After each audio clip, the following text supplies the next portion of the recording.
May the words of my mouth and the meditations of our hearts be pleasing in your sight, O Lord, our rock and our Redeemer. Amen. Please be seated. I'd like to begin this sermon with a poem from a book I received from the president of the Redeemer Preschool Board, Kristen McGuire. And it's a collection of poems by an Episcopal poet named Mary Oliver. And the poem is called Wild Geese.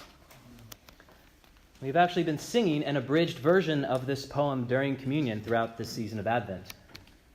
And I've actually been wanting to share this poem with you for several weeks now, but it never felt like quite the right time. So when Kristen gave me this book a few days ago, I felt like this was a sign. So here it is, Wild Geese.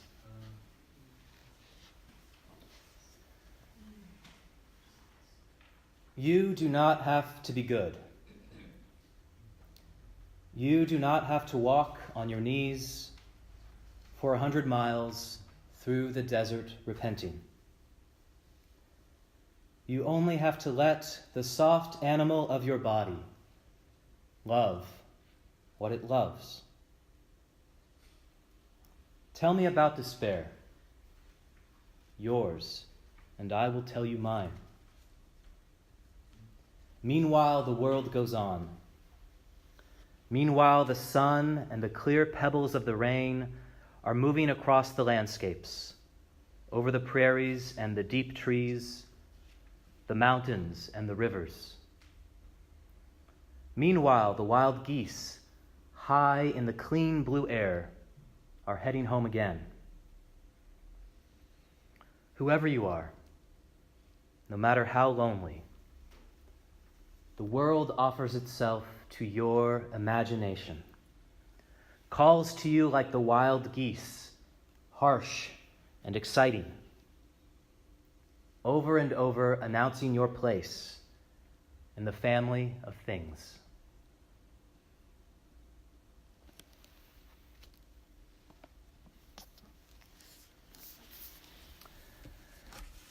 During this season of Advent, we have been making room for others in the mansions of our hearts by opening ourselves up to wisdom from outside faith traditions. On the first Sunday of Advent, as you may recall, we gleaned wisdom from the tradition of Islam, from the story of Ishmael's second wife, Rala, who showed hospitality to Abraham, who she did not recognize at first. And we were invited by the Muslim poet and Sufi mystic Rumi, in his poem, The Guest House, to be hospitable and compassionate to our own plethora of emotions, rather than reacting anxiously to them. And last Sunday, we were lavished with wisdom from a Zen Buddhist priest, who reminded us of the double meaning of Advent and invited us to bring our own jingle bells, specifically by holding the first coming of Christ with gravity, in order to hold the second coming of Christ with some levity. Because Christ will come to us in ways that we do not expect. As the Reverend Cogan Dito Keith said, whatever we think the second coming of Christ is going to be, it's going to be free from what we think it's going to be. This is powerful wisdom. Powerful wisdom for us, especially as we move into transition and await the coming, the adventus, of a new priest, and perhaps a new experience of Christ, the Redeemer, in our community. Today is the third Sunday of Advent, which is also known as Gaudete Sunday. Does anyone know what Gaudete means? That's pretty close. We have a minister in the back who knows. Gaudete? No? We got a new priest, too. That's right, newly ordained priest, Sarah. Gaudete. Well, I had to look it up again. I didn't pay attention. Interesting is where we also get the word gaudy from. But it means joy. It means to rejoice. I love your love of words. Yes, it's Latin. Shiny, sparkly joy. Yes, it's Latin for joy, or even the imperative, rejoice, which was the introit that the priest said as he approached the Mass on this day. Rejoice, and again I say rejoice. Is that the Gaudium Segator? I never understood what it meant. Gaudium Segator? You should ask Bentley about that. Maybe he'll know. Okay. Probably. I don't know the answer to that. But Gaudete Sunday is the Sunday of rejoicing. And on Gaudete Sunday, we light which color candle? The pink candle. The white one isn't till Christmas. So we light the pink candle, and actually sometimes priests wear pink vestments, which would be kind of fun if we got some pink vestments. Maybe Nellie can get us some pink vestments from the Philippines. And traditionally and historically, Advent has been a penitential season, sort of like a mini Lent. And Gaudete Sunday has been a day in which Christians take a little respite from all the repenting, a little break to relax and to rejoice, which is why that Mary Oliver poem is particularly appropriate for Gaudete Sunday. And on this particular Gaudete Sunday, we hear the voice of one crying out in the wilderness in the Gospel of John. We hear the prophet Isaiah poetically describe God's imminent arrival, God's coming, God's adventus, using beautiful earthy images like oaks of righteousness and oil of gladness. And we hear Paul say to the church in Thessalonica, rejoice always, gaudete always. Pray without ceasing. Give thanks in all circumstances. And on every Gaudete Sunday, we hear the stunning words of the Magnificat, the Song of Mary, in which Mary says, God has remembered his promise of mercy, the promise he made to our ancestors, to Abraham and his children forever. So on this day of relaxing and rejoicing, I invite us to take a break from repenting and to give thanks for this community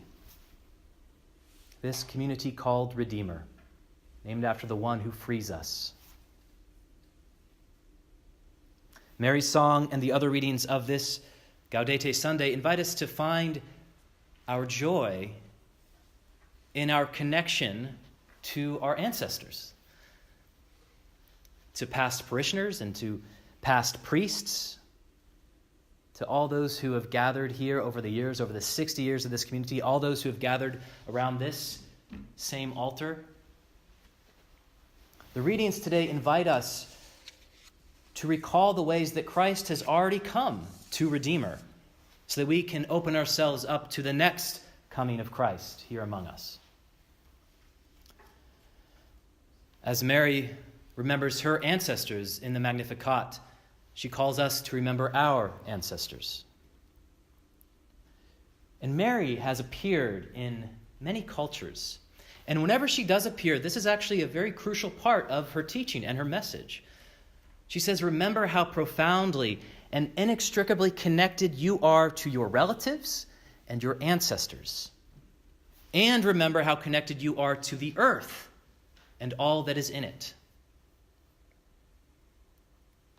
This last Tuesday, when we actually gathered with the wellness gathering with our wonderful street chaplain, Bentley, it was, I believe, the second day of Hanukkah, but it was also the feast day, an important feast day in the church.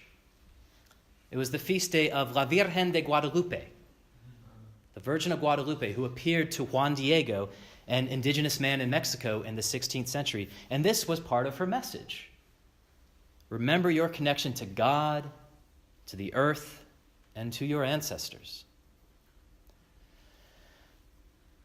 And the Lakota Sioux tribe, which is the main tribe in Standing Rock, North Dakota, was founded, according to legend, by a young, powerful, beautiful, and mysterious woman known as the White Buffalo Woman, whom many have compared to Mary. And this was her message as well. She said to the Lakota, you are connected and related to all created things. You are related not only to members of your own tribe, but to all the tribes and to all the nations and all the animals and all the earth. So again, I say, let us give thanks and find joy in this connection. And in our connection to this very plot of land upon which the Coast Miwok performed their sacred rituals and buried their ancestors. Let us consider how Christ is speaking through them to us now in order to help prepare us for the next coming of Christ here, for the next season of Redeemer's life together, for the new and exciting ways that God will embody his love in San Rafael and the world through us. Let us consider this as we take a break from repenting on this Gaudete Sunday, as we relax and rejoice, as we hear again the words of Mary Oliver, a poet named after the eloquent and poetic mother of Jesus, Mary. And let's hear these words again in the form of a song.